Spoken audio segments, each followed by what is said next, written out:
Boa noite a todos.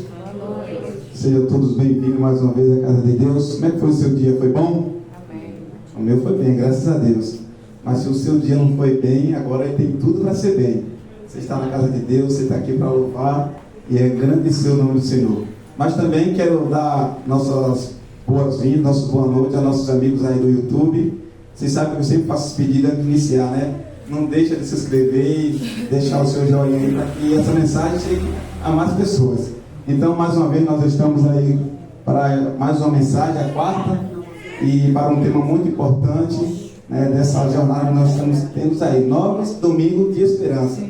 E hoje tem um tema muito maravilhoso. Talvez você não tenha essa coragem, mas teve alguém que teve coragem para defender essa verdade ao qual nós estamos hoje vendo. E o tema da nossa mensagem de hoje é justamente isso, coragem. Eu não sei se você tem coragem, mas teve alguém que teve coragem para que nós possamos estar hoje aqui, desfrutando e aprendendo a cada dia dessas mensagens que nós estamos aqui. Por isso, agora nós vamos chamar Rogério para que possa compartilhar com a gente essa mensagem de hoje.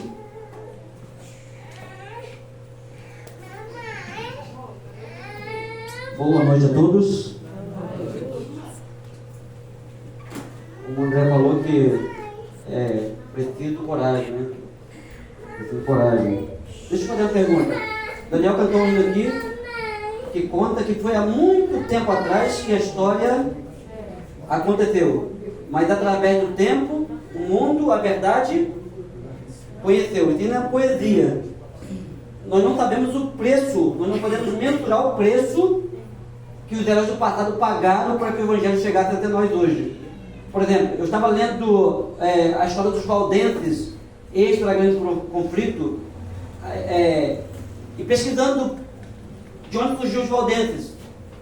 E foi um homem lá na cidade de Lyon, sei lá, não sei como pronuncia, né? Que é o chamado Pedro Valdo, que vendeu toda a sua riqueza, o comerciante vendeu toda a sua riqueza, fez um voto de pobreza e começou a pregar a verdade. E por causa do Pedro Valdo, por causa do sobrenome dele, Valdo, surgiu os valdenses. Seguidores de Valdo eram os valdenses. Foi no ano de 1173. Foi no período onde houve a perseguição de quanto tempo? Está escrito em Apocalipse capítulo 12, do ano 538 a 1798. Foi nesse período, dentro desse período, que a igreja ficou escondida onde? As cavernas. Mas o livro de Apocalipse traz que a igreja ficou escondida onde? No deserto. E ali Deus alimentou a igreja por 1270 dias, anos, de acordo com a profecia. Nós vamos abrir nossa Bíblia nesse momento, no capítulo de Apocalipse, no capítulo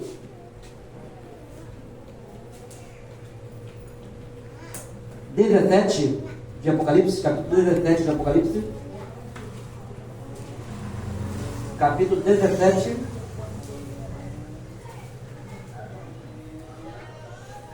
ok? Amém? Amém. Na semana passada nós estudamos sobre o quê?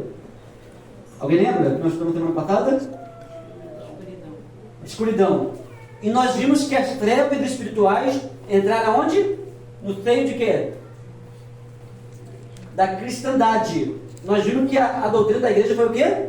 Corrompida. Ou seja, a igreja virou uma...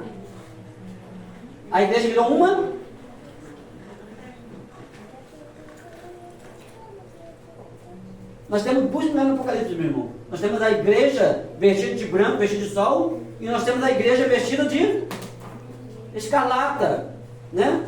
Que é a igreja é chamada de quê? A grande meretriz, a Babilônia, mãe das prostitutas, mãe das meretrizes. Essa palavra é muito forte, né? Mas é verdade. Por quê? Porque Babilônia é chamada de mãe das meretrizes.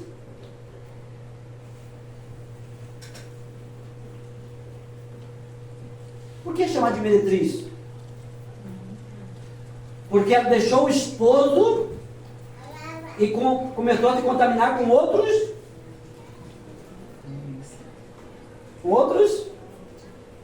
Uma mulher que deixa o esposo e começa a ter prostituir com outros homens é o quê?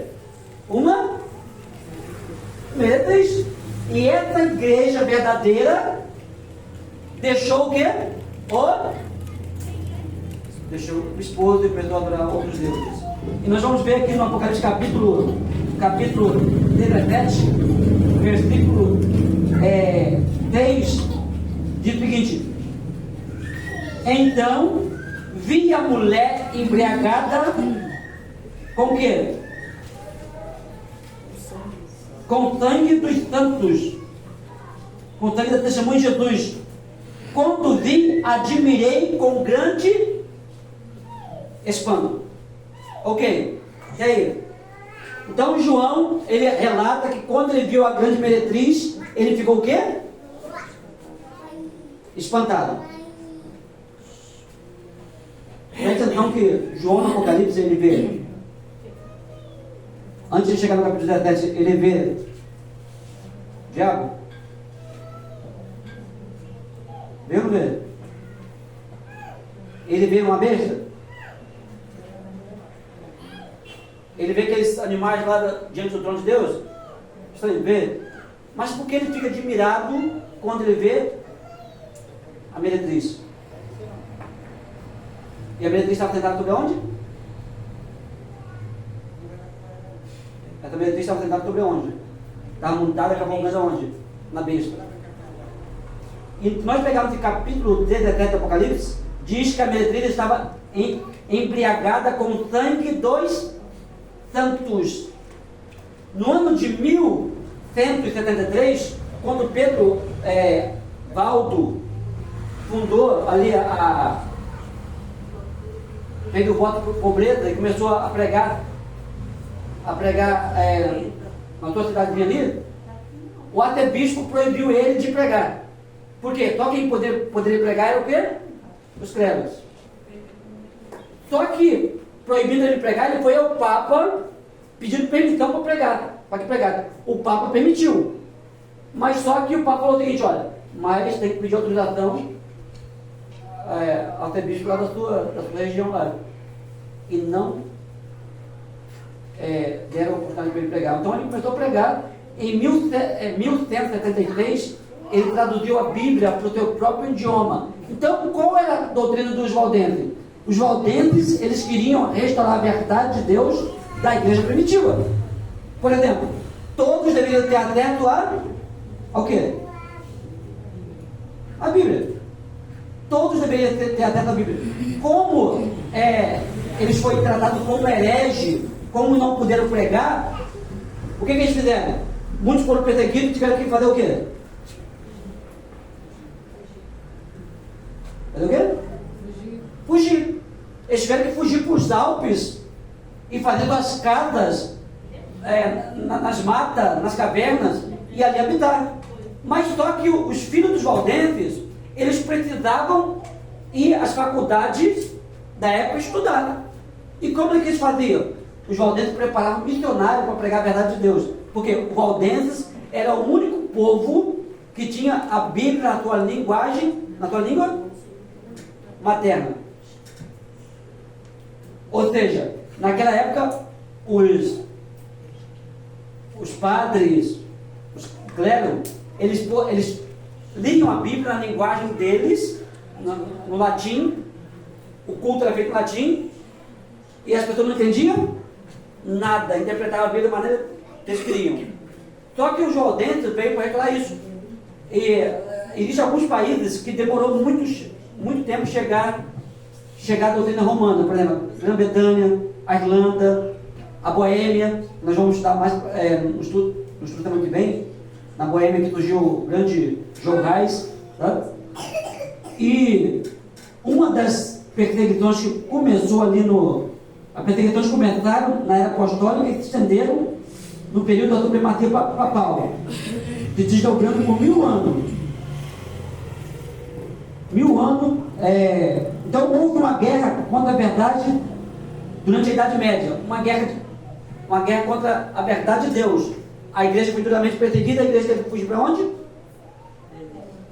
Para o deserto.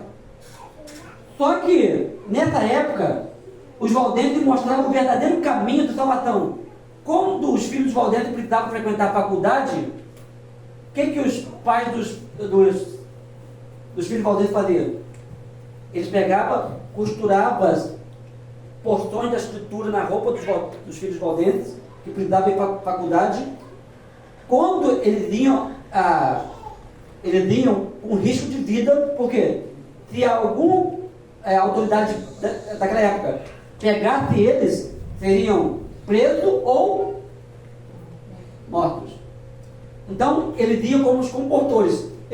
Alguns vendiam bugiganga, e eles, quando eles achavam alguém aberto o coração para a mensagem, eles falavam: eu tenho uma coisa muito mais importante para você. Quando ele via a pessoa que estava interessada na palavra de Deus, ele tirava porção da escritura, página, não era a Bíblia inteira, página da escritura, e mostrava para outras pessoas a verdade. E algumas pessoas tinham porção da escritura. O evangelho chegou até nós hoje por causa dos valdenses. Aí, as pessoas que estavam perseguindo os valdenses, o que fizeram? Como nós vamos conhecer quem é valdense e quem não é? Como conhecer um valdense e quem não era valdense? Aí tinha um teste lá para saber quem era valdense. Homens que não jogam, jovens que não jogam, jovens que não mentem. Tinha 4 atributos que tinha para conhecer um jovem que era valdense: jovem que não mentem, jovem que não jogam, jovem que não bebem. E tinha mais um atributo para conhecer o jovem valdense. Mas esses jovens eram treinados por 3 anos para depois ser enviado a um campo missionário. E depois, quando voltava, aí sim ele podia assumir uma igreja na sua localidade ali. Não parece hoje o curso de teologia? Pessoas assim, pronto, prepara 3 anos, 4 anos, e depois é enviado para um campo missionário, depois volta como pastor. Muito do que nós somos hoje como igreja, nós devemos aos valdenses. Por quê?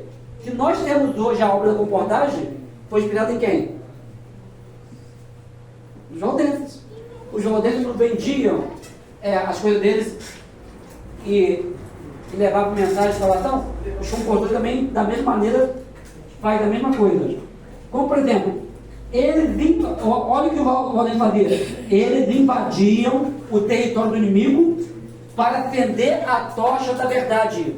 Será que nós, como os valdenses hoje, será que invadimos o terreno do inimigo com a tocha da verdade? Ou nos escondemos? Como Daniel falou aqui no hino, a tocha da verdade está em nossas mãos. Porque o hino diz: chegou a nossa vez de quê? De levarmos a tocha. Esse preço, esse evangelho, não chegou até nós de maneira fácil, não. Homens, mulheres, crianças deram a vida, morreram, foram maltratados, alguns mutilados, alguns decapitados, para que o evangelho chegasse até nós. Será que hoje nós estamos pregando o seguinte: olha, vem para a igreja que é oba-oba, tua vida vai melhorar? Não vai melhorar, querido. Nós estamos em guerra. Assim como o pessoal do passado, nós estamos em guerra espiritual. E o guerreiro, diante da batalha, tem que o quê? Avançar. Nós precisamos de um lema. O lema é desistir nunca, render-se jamais. O nosso lema deveria ser isso. Desistir nunca, render-se jamais. Nós precisamos avançar.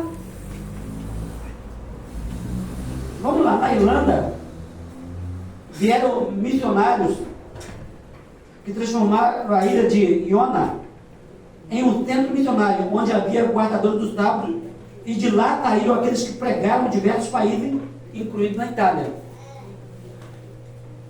Não eram somente os valdenses, existiam outros grupos, como por exemplo, o albigenses, né? Mas os mais proeminentes, que resistiram mais na fé, foram os valdenses. E onde foram para os valdenses? Alguns foram quase exterminados. Mas você sabia que existem igrejas valdenses hoje em dia ainda? Inclusive no Brasil. Igreja valdense. Estive pesquisando, até no Brasil existe hoje, acho que é uma igreja valdense, em outros países também. Então a guerra contra a verdade. No sexto século, líderes papais perseguiram o cristão simples da Grã-Bretanha, dentre os quais resistiram ao poder papal durante esse período. Os valdenses são mais significativos. Eles precisaram fugir das terras estrangeiras a fim de preservar a verdadeira fé. Será que hoje explodir uma perseguição hoje contra a verdadeira fé? Por exemplo, os valdenses, eles resistiram por causa de quê? Os valdenses guardavam qual dia? Eles resistiram por causa da guarda do sábado. Enquanto todo mundo religioso já havia mudado, os valdenses ainda guardavam o verdadeiro sábado de Deus. E algumas igrejas, por exemplo, os batistas no sétimo dia, depois da adventista no sétimo dia, herdaram isso de onde? Dos valdenses. Nós, adventistas hoje, adventista no sétimo dia, batista no sétimo dia, somos dos grupos que ainda resistiam a respeito do sábado. Enquanto todo mundo religioso está pregando o quê? Pregando ao contrário. Que o dia anterior é o domingo. Outros nem falam mais domingo mais, hoje falam, pode ter qualquer dia. Mas nós devemos ir pelo que diz a Bíblia, não pelo que as pessoas dizem. Hoje, nós temos que manter firme, mesmo em face da morte, resistir firme na verdade de Deus. Hoje, se tiver uma perseguição, vamos supor, agora olha aqui para mim, olha aqui para mim. Se houvesse uma perseguição hoje, se explodisse hoje, e alguém chegasse aqui na igreja, um monte de homem armado do exército, falando o seguinte: acabou a liberdade religiosa. Hoje todo mundo vai seguir uma fé só, uma religião só. Parou com esse negócio de sábado, parou com esse negócio de adventista e outras coisas mais. Será que se chegasse homens nos obrigando aqui hoje, será que nós resistiríamos na fé? Será que apontasse a arma para a gente falar o seguinte: ó, quem resistir vai morrer? Será que nós resistiríamos ou correríamos? Ou todo mundo falava: desse jeito não. Aqueles homens, eles, por exemplo, os valdenses, século antes da reforma de Martinho Lutero, século antes, quem lembra a data da reforma? Quem lembra a data da reforma aí? 1417, reforma de Martinho Lutero. Os valdenses começaram em 1163, grupo de Pedro Valdo. Então, antes da reforma, Deus sempre na história teve um grupo que foi fiel a ele. Sempre na história Deus teve um grupo fiel a eles. E durante séculos, os valdenses, depois veio Wycliffe, depois veio John Rai, Jerônimo, Martim Lutero, e a reforma vai prosseguir até o fim do tempo. Até o fim do tempo. Por exemplo, aqui no estudo dessa noite, vem trazendo também que os valdenses desejavam mostrar o caminho da salvação àqueles que sofriam peso do engano. Será que nós hoje temos desejo, igual quem aqui assistiu ou leu a meditação do pôr do sol de ontem? De ontem não, de terça-feira. Qual é o tema?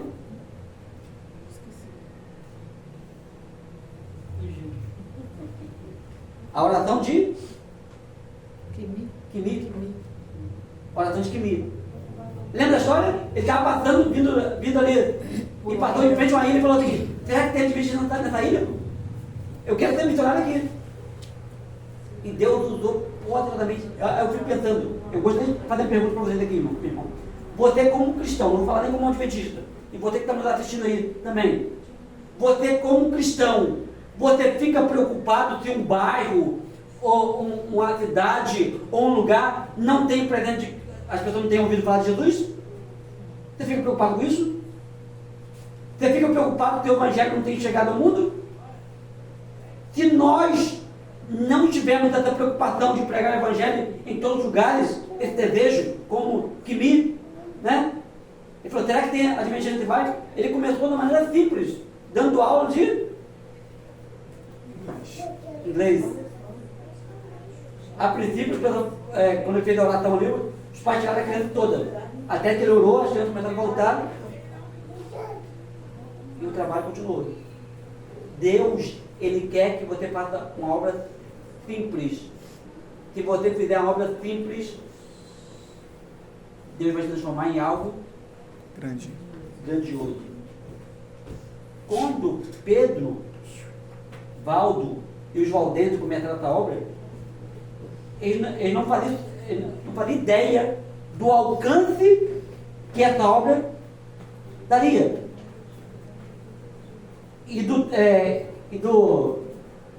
Hoje nós estamos falando deles.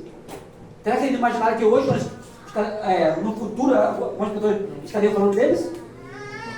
No futuro, se Jesus voltar até lá, se nós formos fiéis, se nós levarmos avante a obra, talvez as pessoas possam falar da gente. Ó, a igreja do Belém resistiu lá, ó. Resistiu. Teve tiro, teve algumas pessoas jogadas no chão, mas resistindo na fé. Não deixaram de ir para o caminho de Deus, não deixaram de seguir a fé. Sabe, nós como servos de Deus, nós precisamos levar a tocha do Evangelho em todo o mundo. Deveríamos ficar preocupados com isso.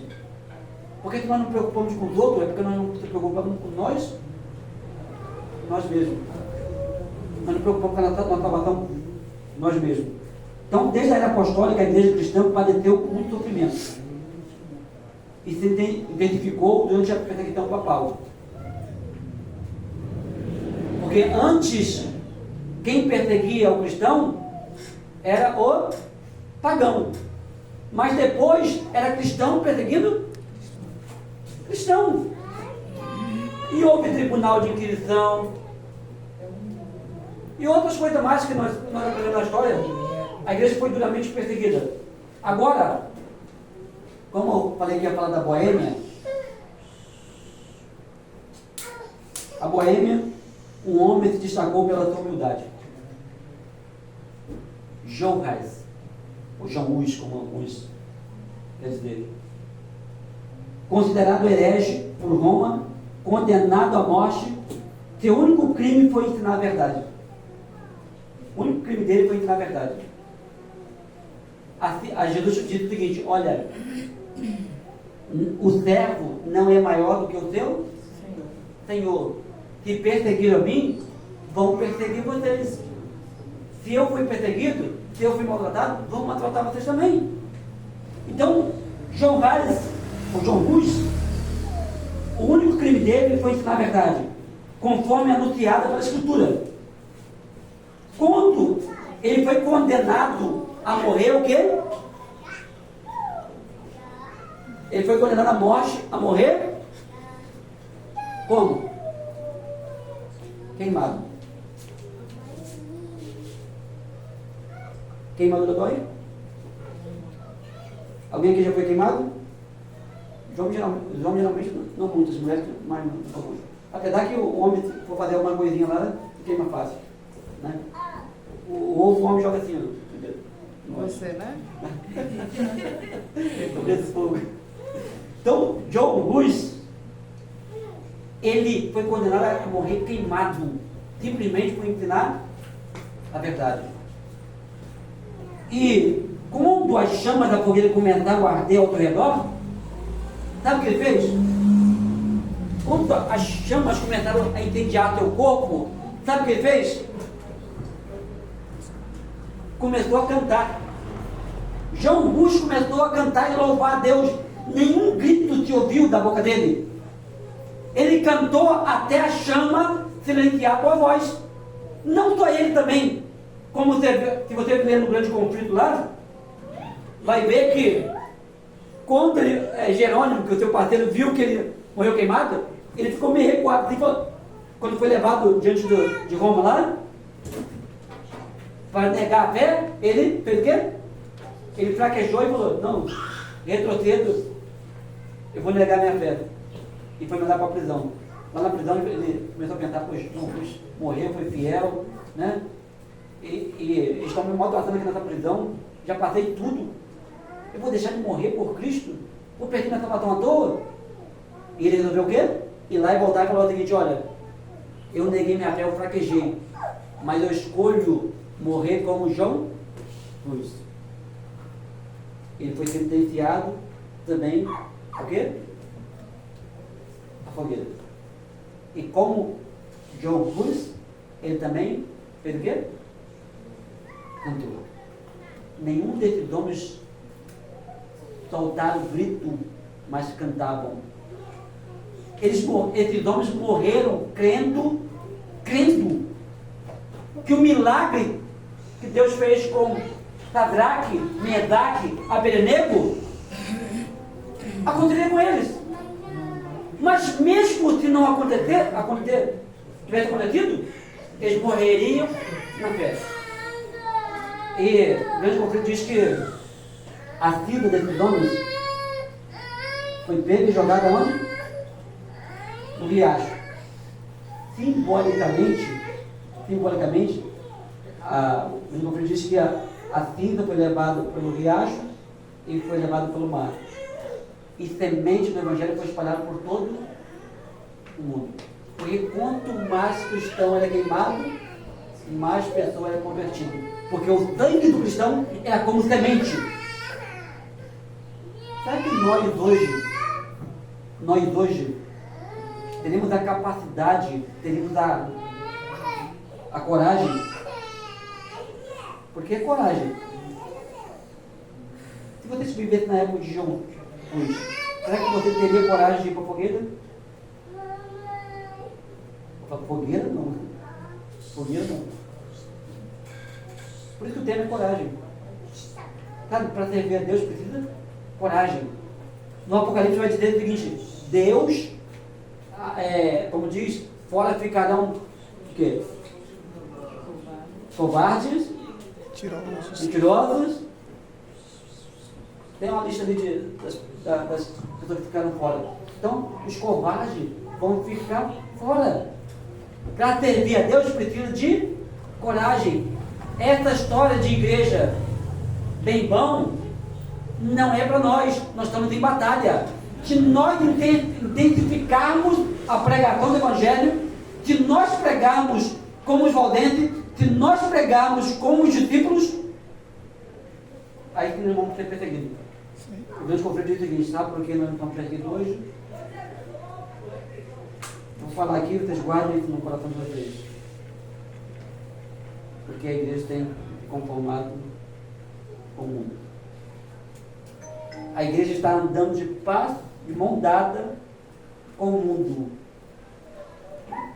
Quando a igreja andar na contramão do mundo, aí vai te levantar as perseguições. Porque enquanto a igreja está indo como o mundo vai, Satanás está nem aí, ó. Deixa o povo ir para a igreja, não tem problema não. Tem problema o povo para a igreja, desde que não esteja pregando, desde que não esteja desafiando o reino das trevas, desde que não esteja levando a tocha, desde que não esteja pregando, desde que não esteja evangelizando, desde que não esteja orando, desde que não esteja estudando. Então Satanás não se preocupa. Entendeu? Então, nesta noite, nós precisamos do poder do Espírito Santo. Para termos o quê? Coragem. E nós vamos cantar esse hino, não como nós cantamos no início. Você vai cantar esse hino, coragem, para vencer. Não é para vencer as coisas, não é para vencer nós mesmo. Porque nós precisamos de quê? Coragem para avançar. Em nome de Jesus. Amém. Vamos cantar aqui no coragem, vamos nos colocar em pé. Coragem para vencer.